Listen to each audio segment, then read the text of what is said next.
we have a free press still in the United States. We have a First Amendment. But if we do not defend it, then we will be as culpable if it's lost. It'll be on our heads as well.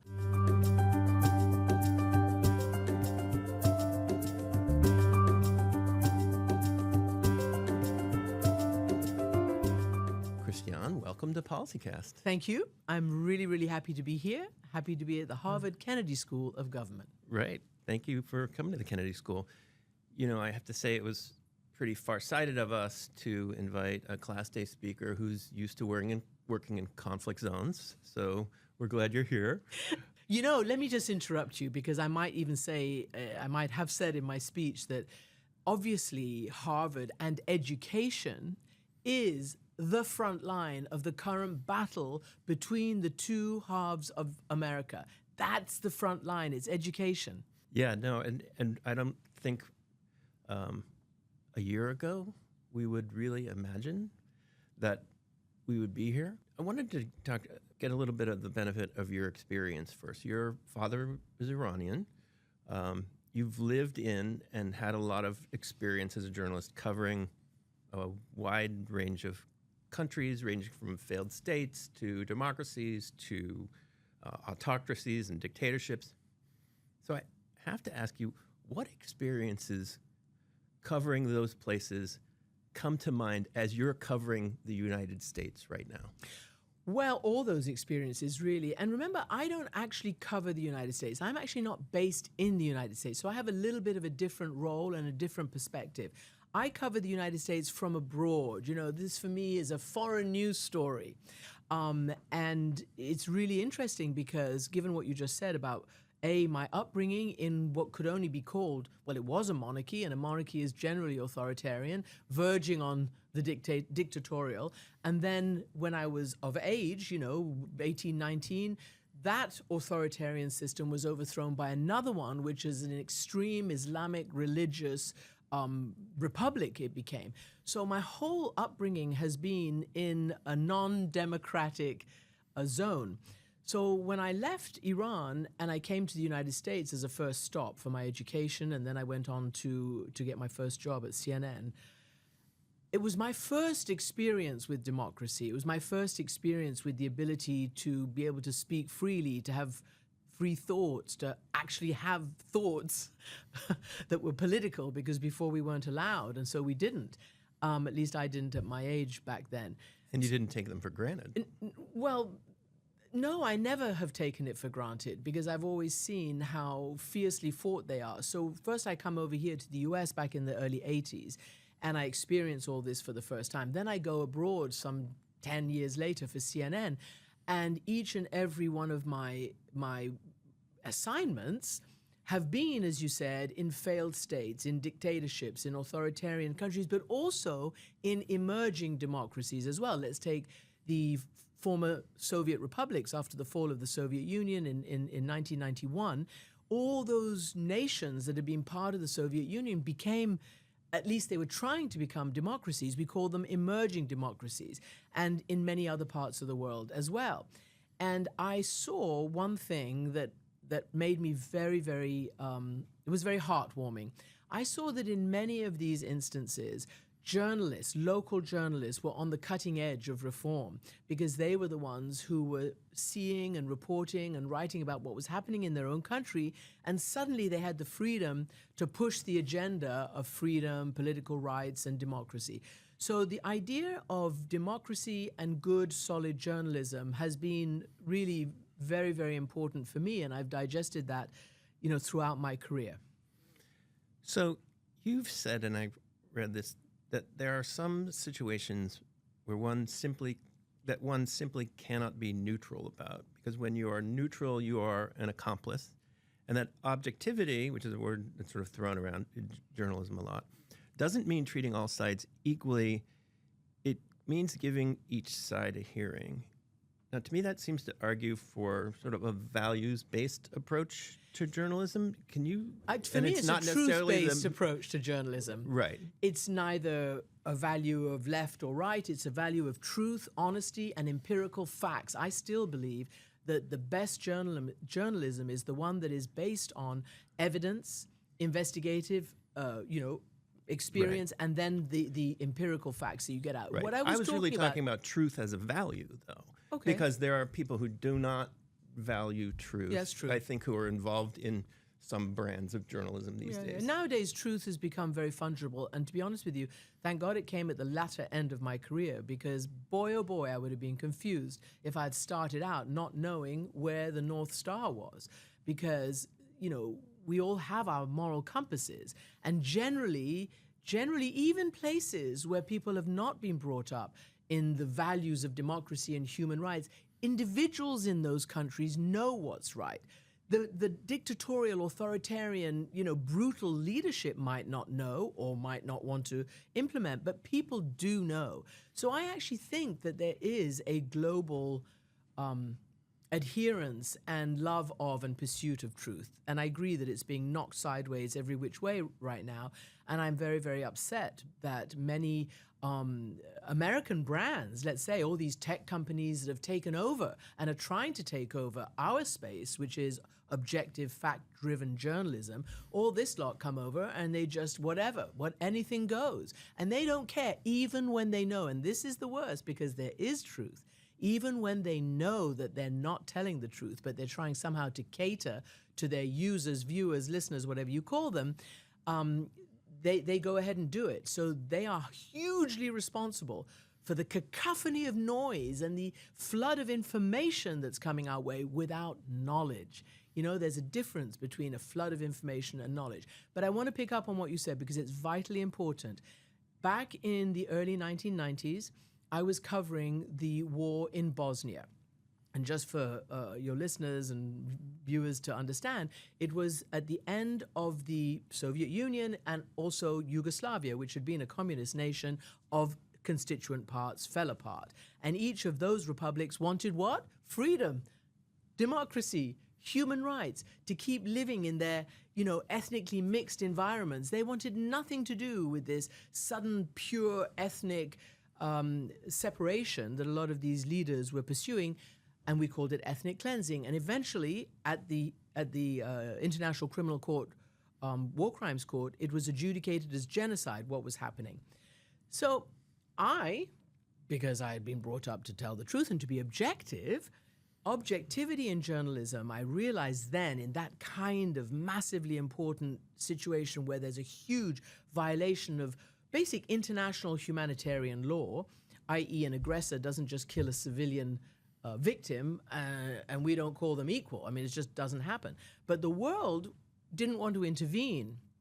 And so the world leaders, including in the United States, including in Europe, democracies, remember, were trying to say that both sides in this conflict were equally guilty, okay? That was one phrase. The other was, this is centuries of ethnic hatred, and no wonder it's coming out into the open now that the strong hand of the communist dictator has gone. That was not true. All sides were not equally guilty. There was a clear aggressor backed by all the weapons and arms that they had, and there was a clear victim, and those were the citizens of Sarajevo and the other well-known towns that we know. But anyway, I realized when somebody said, Christiane's lost her objectivity and she's siding with one side, and by the way, that was somebody from within my own company. I'm not even going to tell you who. It was a very prominent person. But I was worried because they had written this, they'd been quoted in an article on me that the New York Times had done. And I was just so thrilled that the New York Times was doing an article on me. It was in 1994. And I was very upset about this. But I went back and I thought, and I said, what have I done wrong? Have I lost my objectivity? And I realized, no, I haven't. Actually, because I've been pursuing the truth, people don't understand that objectivity actually means pursuing the truth. But you get there by giving all sides a hearing, which doesn't mean treating all sides equally. Because when you treat all sides equally, then you are an accomplice in these extreme situations. Right. And I think sort of the term being thrown around a lot these days about that sort of false objectivity, that mistaken objectivity is false equivalence. And I think you hear that a lot in the context of today's journalism, and particularly in the coverage of this administration, where you have sort of this false equivalence where something is covered that is not normal, that breaks through norms or values that in some cases have been in place in our democracy and our democratic system for hundreds of years. And then the next day, it's sort of treated as sort of old news that norm was broken. Where do you think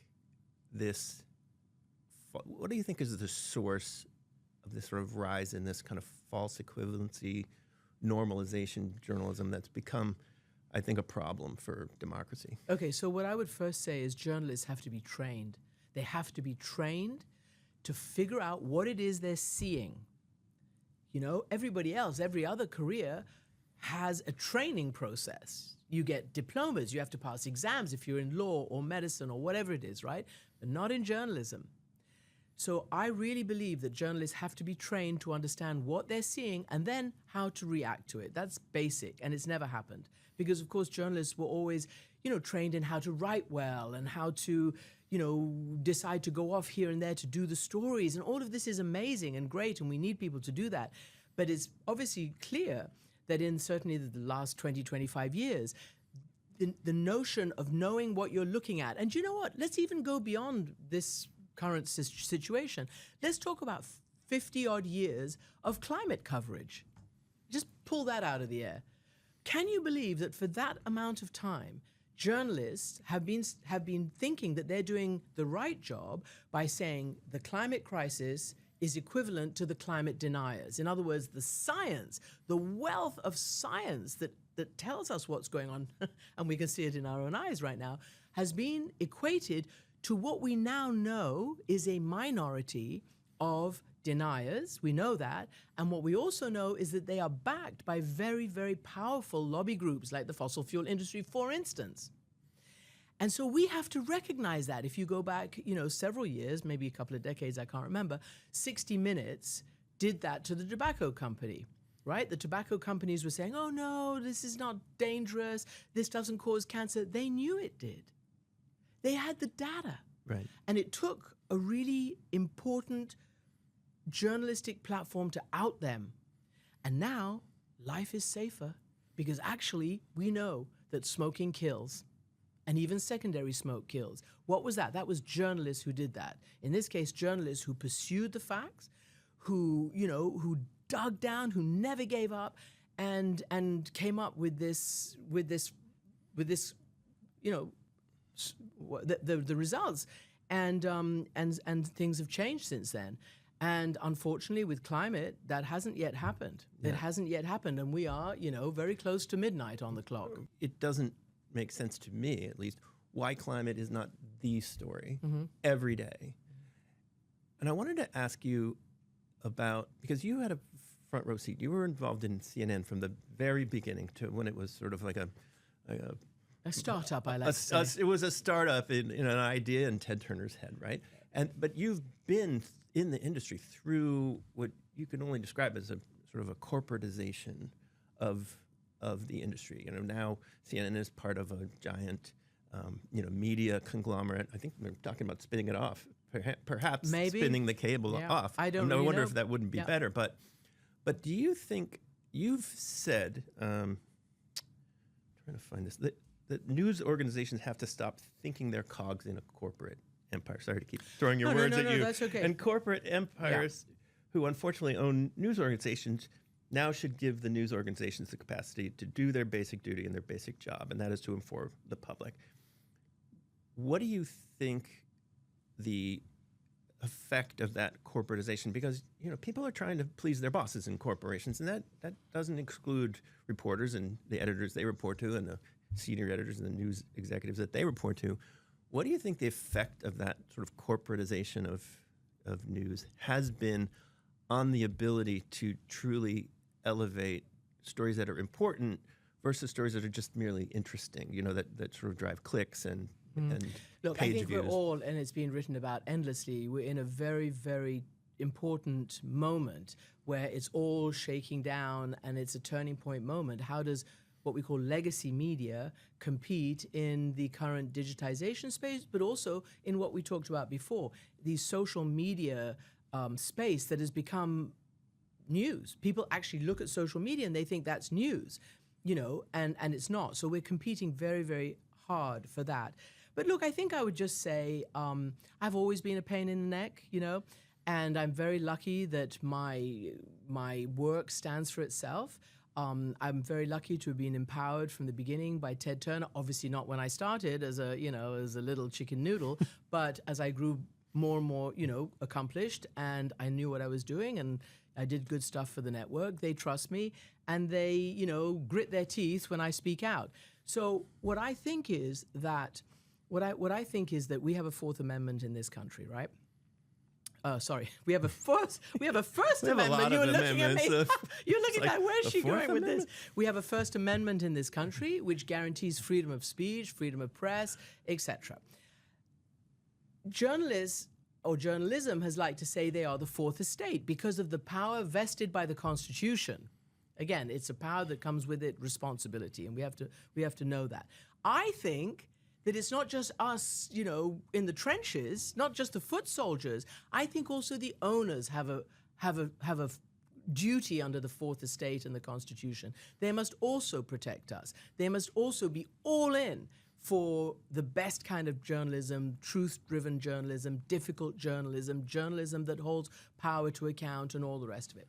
So that's what I think. And I tell you, in many of the old school magazine pieces I used to read about great moments in journalism, I remember, for instance, reading something about CBS way back when it was the Tiffany News Network, but it also was owned by a corporation at one point. So the news was part of this big corporation. And yet, what did the corporate leaders do when they wanted to impress their advertisers or their whatevers? They brought out their top journalists, right? Right. Because those are the people who matter. Those are the people who make a difference. And they realized that journalism was maybe a small, maybe not so rich a domain, maybe, for the shareholders and this and that.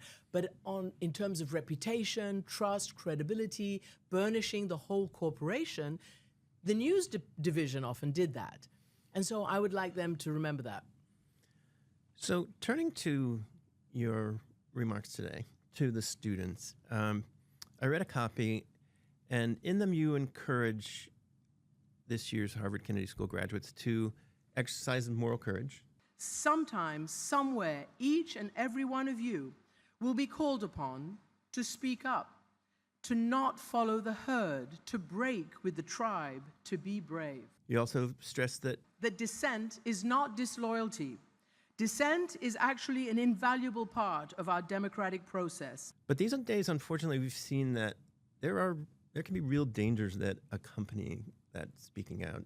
You think of the case of the tough student who wrote an op-ed for her school newspaper. Fortunately, she's out on bail, Fortunately, correct? she is now out. And so is Marwan Madahi, right. The other student. Yeah. Right. Mahmoud Khalil remains. There's been some, sort of progress in their sort of detentions, but she was whisked away to a prison But I think that Louisiana. horrified people. That didn't just horrify journalists. That horrified people. All diverse people on campuses were very upset about them. In general everyday life, to see that image in the United States of America of a girl being approached by, unmarked vehicles, people in hoodies. I mean, these are people you'd run from, right? Right. These are people who looked dangerous. And they were for her. I mean, they picked her off the street. But I think what was really important is there was an outcry. People didn't just let it go. And that's what I'm talking about. When you know something that's being done in your name because you're American is clearly wrong and hasn't had due process, then you stand up. And I think that's what people have done. They've stood up. They've demanded due process at the very least. And she has been released on bail while her case continues. It's not pleasant. It's very difficult to see this in the United States of America, let me tell you. Yeah, and there are direct attacks not just on education, but also on journalism. You have the White House doing things like banning the Associated Press, cutting back funding for NPR and PBS, and I know you're on, your show is also on public PBS, television. That's right. You have sort of an interesting perspective because you have sort of one foot in sort of the corporate journalism world and one foot in the nonprofit journalism world. To me, it makes no difference. I do exactly the same work for both, and it's never made a difference. I have never judged, as I'm doing a story or covering a story, who's the boss? Is it corporate? Is it this? Is it that? It's always, what is the story? And who am I trying to reach? And who am I talking to? And I feel very gratified that somehow by myself, without being told, yes, what to do and what not to do, I realized that as a foreign correspondent for an American network, and also myself being foreign, that what I needed to do anyway, and this is my character anyway, was really tell people the truth. Was be able to tell them that this is what's happening in Iraq or in Bosnia or Iran or in Africa or Afghanistan, wherever it might be, in a way that they would know that I was not giving them a political story, that I was giving them the real news, and that I wanted, as a consequence, for them to be able to trust me and to take me seriously and for me to be credible.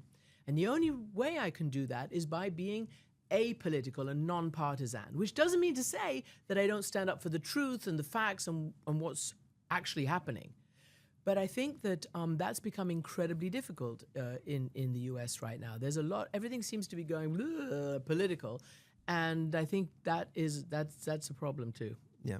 I mean, democracy and journalism have this sort of symbiotic relationship, right? You can't have democracy without a free flow of information, and you can't have journalism without the freedoms sort of guaranteed by democracy. Do you think that journalism and the industry and journalism and journalists in particular have done enough to stand up, not for individual stories or just sort of the truth of a particular story, but for the craft itself, for journalism itself, for the importance of the field, because it's come under such attack? I mean, these attacks have been going on for a long time on mainstream journalism. They have. And you said in your previous question, you correctly said that the AP had been barred by the Trump administration from the White House. That's been reversed. So that's a victory for journalists. But it's not the first time. Back in the 1970s, and you can read it in any newspaper or in Katharine Graham, the publisher of the Washington Post, her memoirs, President Nixon had been overwhelmingly reelected, and then all this Watergate stuff happened, which the Washington Post was leading. And the president and the executive hated the Washington Post, and they barred them from the White House. Hello, that was, however many years ago. So history keeps repeating itself. They barred reporters, they barred photographers. And Katharine Graham's, quoted as saying, we were under huge pressure. They threatened some of their TV licenses because they also own TV stations around the country. We were under huge pressure. We were scared because this administration had just been overwhelmingly reelected, and they were coming after us. But they stuck to their guns. The Washington Post stuck to their guns by what? Telling an accurate, fact-based story, and everybody realizing that they were actually telling the truth. So I think that is really important. When you ask about, do we stand up for our own craft? Well, I spend my whole career, it seems to be, standing up for my own craft. And whatever speech I make, wherever I go, I'm always, always doing that. And I think that we have to. And I think, one of the lines in my speech to the graduates, and I think this goes not just for journalists, but for anybody, we have a free press still in the United States. We have a First Amendment. But if we do not defend it, then we will be as culpable if it's lost. It'll be on our heads as well. And I think that's the same for many, many, many institutions. You have to defend what you believe in. And I do also strongly believe, and again, this is forged, from my experience in the field, NATO has an Article 5. What does it mean? Attack on one is an attack on all. I feel that an attack on one of us is an attack on all of us. Like, if an administration is coming after one of us and singling out one of us for something, then we should all stand in solidarity. I probably would have not gone to the White House and have urged the rest not to go, to sit it out until we can sort it out. Right. Ooh, and that's nice. Sit it out until we can sort it out. Yeah, somebody trademarked that. I like that. Quick. Actually, you sort of went to where I wanted to go. So as we wrap up, which is sort of looking forward, looking to the future. Mm-hmm. What direction would you like to see the news industry go in order for it to be stronger, sort of more true to its mission, and for it to be a more valuable contributor to democracy and society? What do you think are your top desires for a direction of the First of future? all, I do think that it is still in the United States and in many parts of the world. I live in England. We have a very robust journalistic operation there. I do think that sometimes everybody gets scared, and I think we have to just sort of, sit up straight, grab the reins, and figure out what our job is, and to be able to do it. Because if we don't, who will?